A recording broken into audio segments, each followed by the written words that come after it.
Hello and welcome to another exciting edition of the Fulfilling Singlehood and Married Life on Hero TV.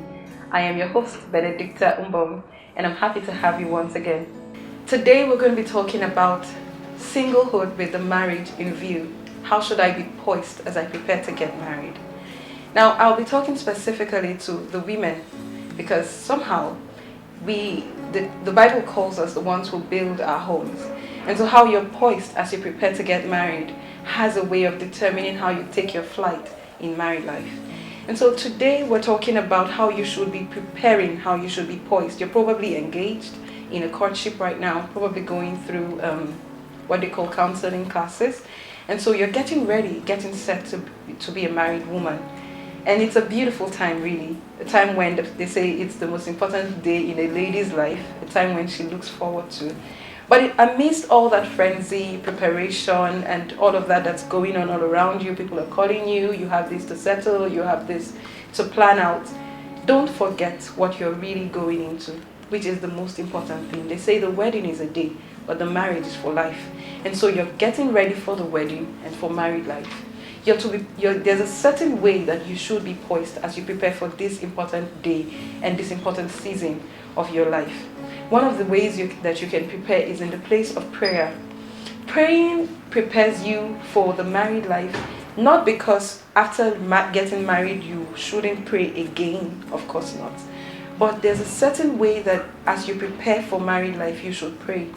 Asking God to direct you, asking God to help you settle into this new phase of life in a way that wouldn't, in a way that the shocks are not too many as you transit from singlehood to marriage, because that happens in a lot of people's lives and in their marriages, which results in them thinking that there's something wrong about married life or something wrong with their marriage, for starters. Usually it doesn't have to be so. So it's important that you spend the time praying. And then it's also important that you build around yourself people that you can relate to and talk with.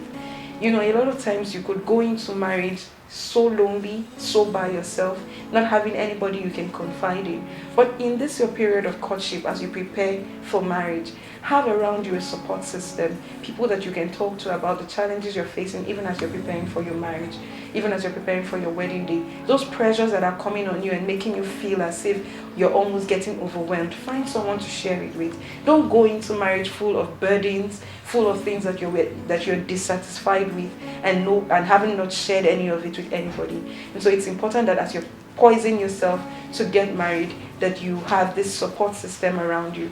Another thing that is important for you to do as a person who's getting ready to marry, as a woman, is ensure that you're not allowing yourself go overboard with arguments with your to-be husband.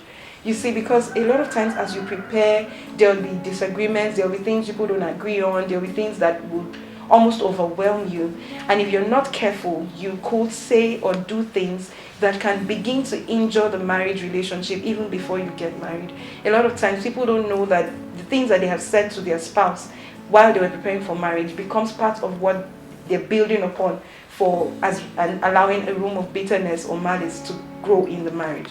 So it's important that you manage your emotions as you're preparing to get married. These few months or weeks that are left to your marriage, it's important that you manage your emotions. Put it down, hold it down. Don't let things overwhelm you. Don't allow yourself say things that you would regret. You know, like the wedding is a day. So if your wedding is supposed to be set for 29th of February, for instance, you should be thinking about 1st of March. You should know that, this is going to go on into married life. So don't let things overwhelm you. Don't get to the point where you are overwhelmed by the challenges you're facing. And then finally, I would say to you, as you prepare to get married, as you're poisoning yourself for married life, commit to personal development. Read books. Go on the internet. Find out. People have been on this journey before you. Hey, I hope I'm not making you feel like marriage is difficult. It's not. But sometimes it is difficult for those who don't have enough information. And so they feel like, oh, I didn't see this coming. I wasn't expecting this. Read. get the books, get the right books, read books, find out how people have done it, how they went through their own challenges. Of course, every marriage will have its own peculiar challenge, but there are things that people have written down in books that can help guide you through certain difficulties. Read books, commit to personal development, listen to messages, whatever it is that would form a support for the foundation as you're moving into married life. I'd like you to commit to these few things that I've spoken about as you're poised to get married. And of course, I wish you a beautiful married life. Thank you so much for being with us today.